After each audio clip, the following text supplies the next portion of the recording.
Hello, this is Terry with Blade Outdoors, and welcome to another video, possibly even a series of videos. I haven't posted anything in a couple of weeks, and that's because I've been really busy, and one of the things I've been doing is trying to clean out my garage. While I was cleaning out my garage last week, I come across a box, and it was full of parts and pieces of a project that I tried to start about 15 or 16 years ago. And the project was a do-it-yourself shortwave crystal radio that I wanted to build. So I stumbled across a website that had a do-it-yourself, build-your-own shortwave crystal radio, and I ordered parts and pieces, got them all in a box, and then I guess I just forgot about it. So why do I want to make a shortwave radio, especially a shortwave crystal radio? And the reason being is because the crystal shortwave radio does not need any power. I don't have to have a battery to power it, no AC outlet, no DC power coming in or anything.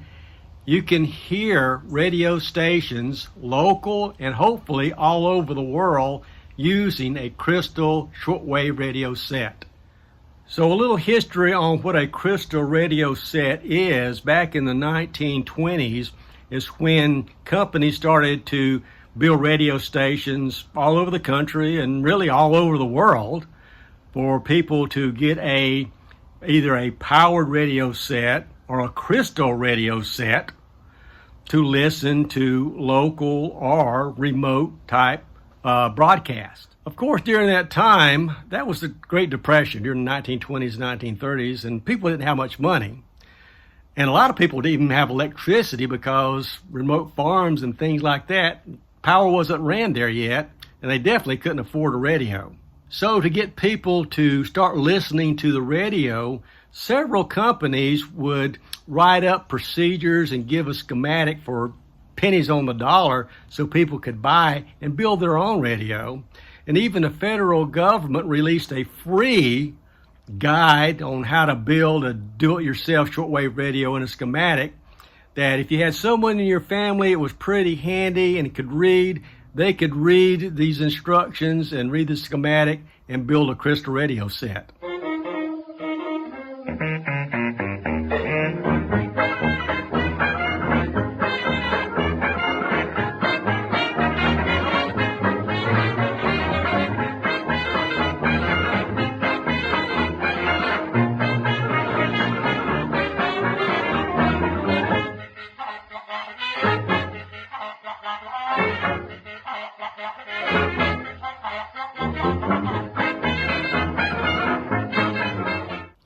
And fast forwarding into the 1940s, just a little tidbit of history here, when the soldiers, especially the Americans, were over in Europe and news was hard to get. You know, those guys didn't have a radio, and of course their commanders and sergeants wasn't telling them anything.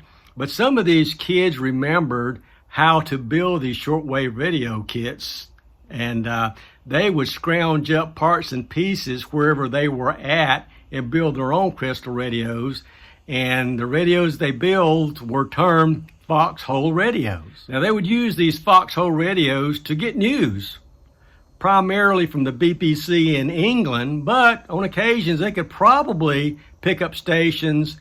If they had really made them really good, they could probably pick up stations in the United States. So why do I want to build a crystal radio set, especially a shortwave crystal radio set? And the reason being is just for disasters.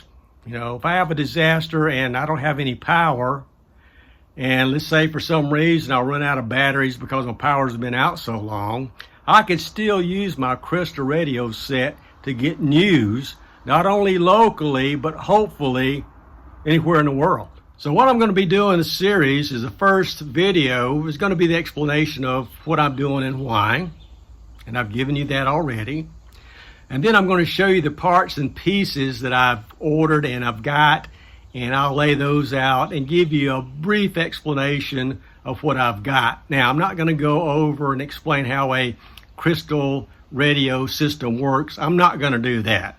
Just show you the parts and pieces, And in another video, I'm going to mount components on my project box. And in another video, I'll probably start putting everything together, soldering everything together.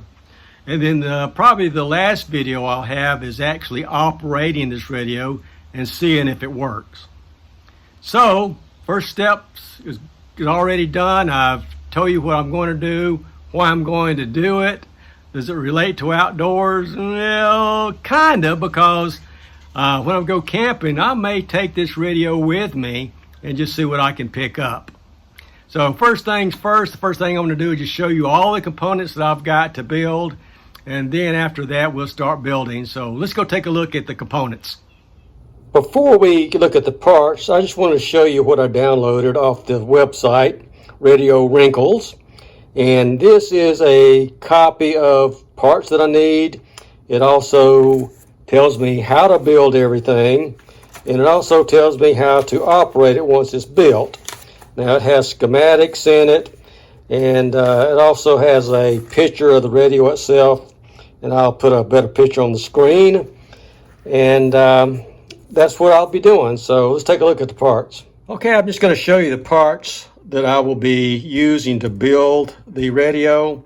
And I'm not going to go in depth on what they do, but this is just some connectors for the antenna.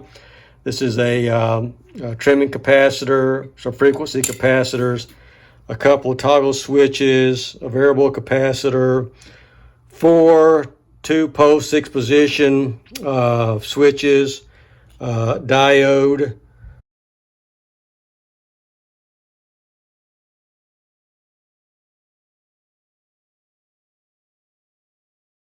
some speaker jacks, and this is the headphone for Crystal Radio.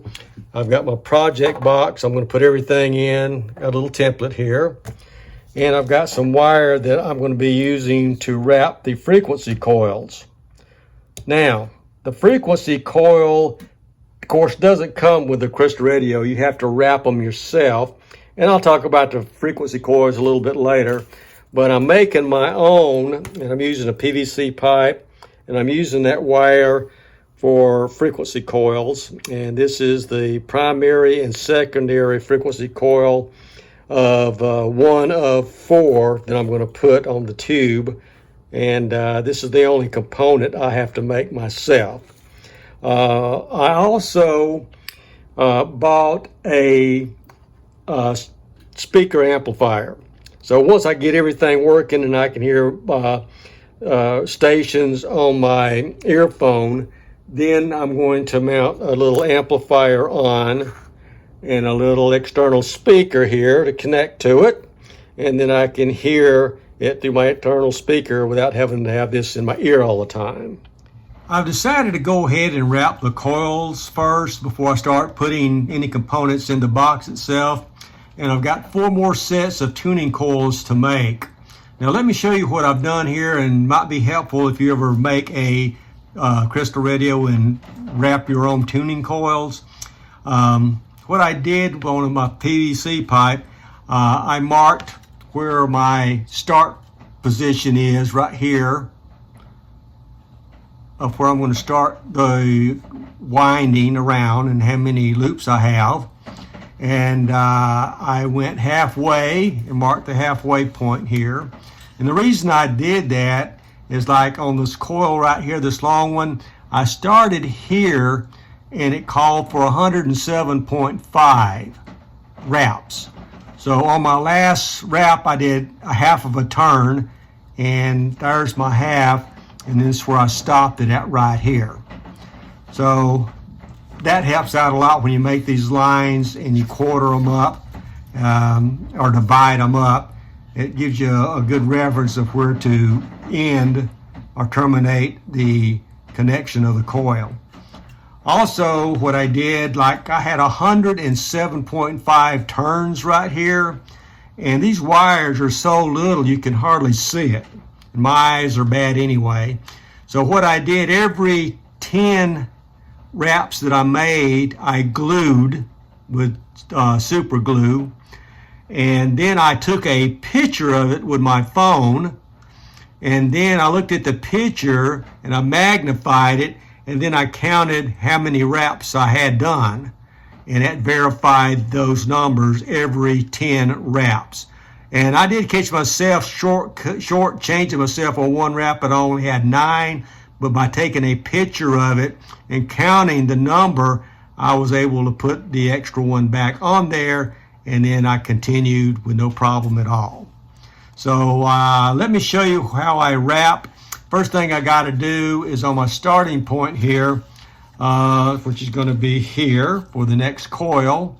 I'm going to drill some holes, and spacing between the coils, if you see right here on these coils, is going to be 1/8 of an inch. So I went ahead and measured 1/8 of an inch all the way around.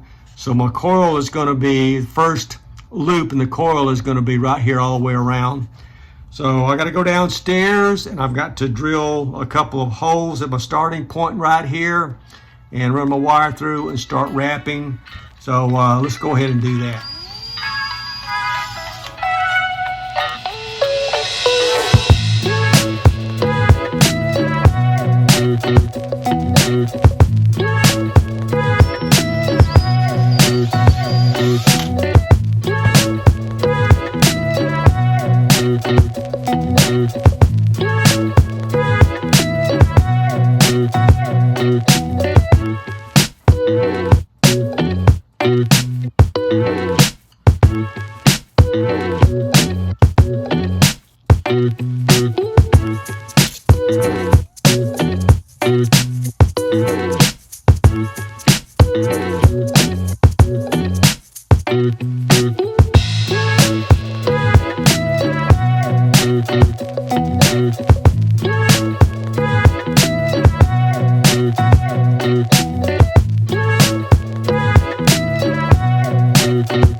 I finished wrapping my tuning coils, and these tuning coils are going to be for the shortwave frequency band.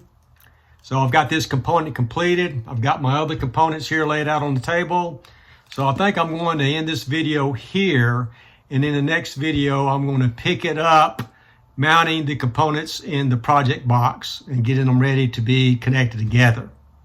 So let me know in the comments if you're interested in this video, and if so, maybe at what depth. I'm not going to really go into depth on how a crystal radio works as much as just showing you through the components and pointing out some things that I've learned along the way building these. So I'm really interested to see if this is going to work or not. I built one before that wasn't as complex, and it works great. So until the next video in this series, thanks for watching. Please like, comment, and subscribe. Hit that notification button and share, and I will see you guys in the next video.